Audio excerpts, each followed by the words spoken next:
Hi everyone, my name is Rosie Davidson, and this week I read Chapter 12, Coercion and the Conscience. Sidman opens the chapter talking about decisions between good and bad and the consequences we face, which is is reinforcement or punishment. So for example, cheating on an exam, the consequence could be passing the test, but then you're living with the guilt and the worry of potentially being caught. Or more seriously, faking research to earn a grant, and the consequences you face are maybe you get that grant, but then you're also living again with the guilt and the worry of being caught. Or if you are caught, then your research could forever be discredited, you may not earn any further grants, and so on. Our conscience plays a role in all of these decisions. Sidman goes on to explain what our conscience is or isn't, for that matter. He states it's not a thing that is it's more of a convenient name for it.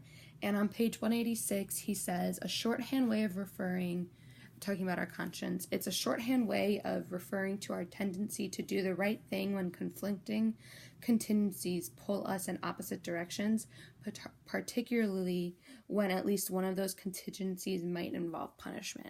So it's basically, like he will further say in the chapter, it's that voice we hear in our head saying these bad things might happen, do the right thing.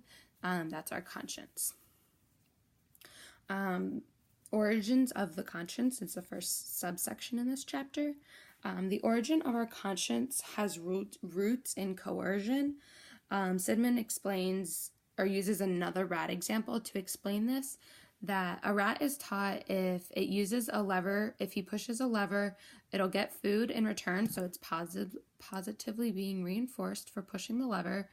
And then all of a sudden, the lever no longer produces food, and instead it produces a shock. So the rat presses the lever once, it gets shocked, presses it again, it gets shocked once again. So now the rat is learning that it is a punishment rather than a reinforcer. And Sidman goes on to explain the rat then once more, because it knows that it used to produce reinforcement, so now it's going to try again, and it gets close, and before it even touches it, thus meaning it couldn't produce a shock because the rat didn't press it, he still jumps away like he did when he was shocked, and further progresses on to the point where the rat eventually no longer even looks at the lever and is not tempted by it.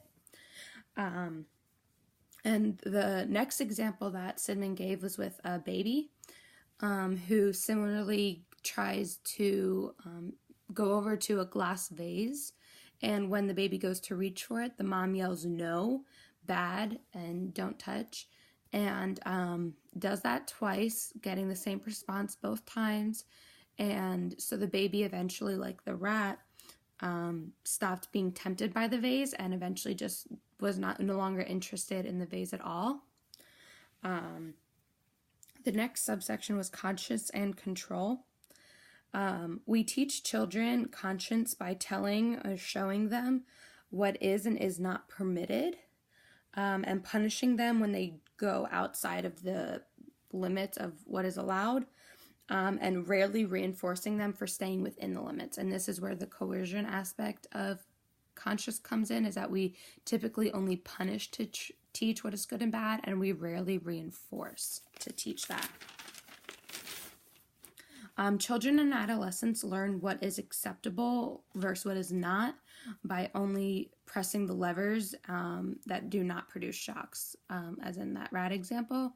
So once they get punished for something, most children and adolescents won't repeat that pressing of the lever more than maybe a couple times, and eventually will learn to just not do the actions or say the words that will produce that punishment. And anything that does not deliver a shock is learned to be okay and acceptable.